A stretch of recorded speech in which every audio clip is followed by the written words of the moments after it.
മുഹമ്മയിലെ jewellery ഉടമ രാധാകൃഷ്ണന്റെ മരണം വിഷം ഉള്ളിൽ ചെന്നെന്ന് പോസ്റ്റ്മോർട്ടം റിപ്പോർട്ട്. ശരീരത്തിൽ പരിക്കേറ്റതിന്റെ പാടുകളുണ്ട്. വാരിയലുകൾ ഒടിഞ്ഞിട്ടുണ്ടെന്നും റിപ്പോർട്ടിൽ പറയുന്നു. നിതിൻ തോമസ് വിവരങ്ങളുമായി ചേരുകയാണ്. നിതിൻ, കുടുംബം പറഞ്ഞത് പോലീസിന്റെ ക്രൂരമായ മർദ്ദനം ഏറ്റിട്ടുണ്ട് എന്നുള്ള തരത്തിലാണ്. പക്ഷേ ഇപ്പോൾ വിഷം ഉള്ളിൽ ചെന്ന് തന്നെയാണ് മരണം എന്ന് പറയുന്നു. ഈ പരിക്കുകൾ എങ്ങനെ ഏറ്റു എന്നത് സംബന്ധിച്ചാണ് പോസ്റ്റ്മോർട്ടം റിപ്പോർട്ട് വ്യക്തമാക്കുന്നത്. വളരെ ഗുരുതരമായ പരിക്കേറ്റിട്ടുണ്ട് എന്നാണോ?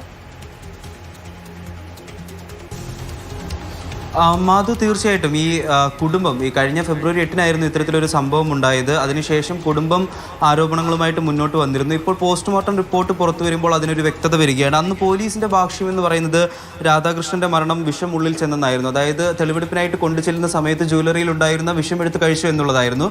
മരണം അത്തരത്തിൽ തന്നെയാണ് സംഭവിച്ചിരിക്കുന്നത് എന്നാണ് പോസ്റ്റ്മോർട്ടം റിപ്പോർട്ടിൽ പറയുന്നത്. പക്ഷേ അത് കൂടാതെ തന്നെ പോസ്റ്റ്മോർട്ടം റിപ്പോർട്ടിൽ ഇദ്ദേഹത്തിന്റെ ശരീരത്തിന്റെ പല ഭാഗത്തും മർദ്ദനമേറ്റതിൻ്റെതായിട്ടുള്ള കാര്യങ്ങളും റിപ്പോർട്ടിൽ പറയുന്നുണ്ട്. അതായത് ശരീരത്തിന്റെ പിൻഭാഗത്ത് 2 ഷോൾഡറുകളിലും ക്ഷതമേറ്റിട്ടുണ്ട്. അതുപോലെ തന്നെ ഇടത് കാൽമുട്ടിന് താഴെ പരിക്ക്, വാരിയെല്ലുകൾക്കും ഇരുഭാഗത്തെയും 3-4 വാരിയെല്ലുകൾ ഒടിഞ്ഞിട്ടുണ്ട് എന്നും ഈ പോസ്റ്റ്മോർട്ടം റിപ്പോർട്ടിൽ പറയുന്നു. അതുകൂടാതെ തന്നെ ഈ വാരിയെല്ലുകളുടെ പരിക്ക് CPR നൽകിയപ്പോൾ, അതായത് ഇത്തരത്തിൽ വിഷം കഴിച്ച ഉടനെ തന്നെ ഇദ്ദേഹത്തിന്റെ ജീവൻ നിലനിർത്താനായിട്ട് പോലീസോ അല്ലെങ്കിൽ മറ്റാരെങ്കിലും CPR നൽകിയ സമയത്ത് സംഭവിച്ചതാകാമെന്നാണ് ഒരു വിലയിരുത്തൽ ഈ പോസ്റ്റ്മോർട്ടം റിപ്പോർട്ടിൽ ഉള്ളത്. പക്ഷേ മറ്റു പരിക്കുകൾ മരണത്തിന് 24 മണിക്കൂറിനുള്ളിൽ സംഭവിച്ചതാണ് എന്ന് തന്നെയാണ് ഈ പോസ്റ്റ്മോർട്ടം റിപ്പോർട്ടിൽ പറഞ്ഞു വെക്കുന്നത്. ഇദ്ദേഹത്തിന്റെ മകൻ, അതായത് ഈ ജ്വല്ലറി ഉടമയായ രാധാകൃഷ്ണന്റെ മകൻ ഇദ്ദേഹത്തിന്റെ മരണത്തിന് ശേഷം തന്നെ രംഗത്തെത്തിയിരുന്നു. അതായത് ഈ ഫെബ്രുവരി 8-ന് ഇത്തരത്തിലുള്ള സംഭവം നടക്കുന്നത് 2 ദിവസം മുന്നേ തന്നെ ഈ ജ്വല്ലറി ഉടമേനെ കസ്റ്റഡിയിൽ എടുത്തിരുന്നു. കസ്റ്റഡിയിൽ ഇദ്ദേഹത്തിനെ മർദ്ദിച്ചിരുന്നു എന്നുള്ള തരത്തിലുള്ള ഒരു ആരോപണം കുടുംബത്തിന്റെ ഭാഗത്തു നിന്ന് വന്നിട്ടുണ്ട്. അതുകൊണ്ട് തന്നെ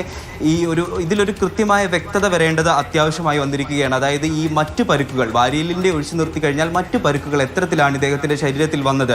ഈ പോലീസ് മർദ്ദിച്ചിട്ടില്ല, അല്ലെങ്കിൽ പോലീസ് ഫെബ്രുവരി 8-ാം തീയതി തെളിവെടുപ്പിനായിട്ട് വന്നപ്പോഴാണ് രാധാകൃഷ്ണനും ജ്വല്ലറിയിലേക്ക് വരുന്നത് എന്നൊക്കെയാണ് പോലീസിന്റെ സൈഡിൽ നിന്ന് പറഞ്ഞിരുന്നത്.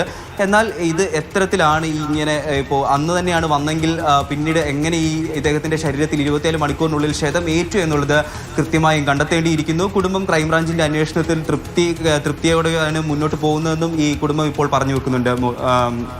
മാധു, നിതിൻ തോമസ് ആണ് വിശദമായ വിവരങ്ങൾ നൽകിയത്.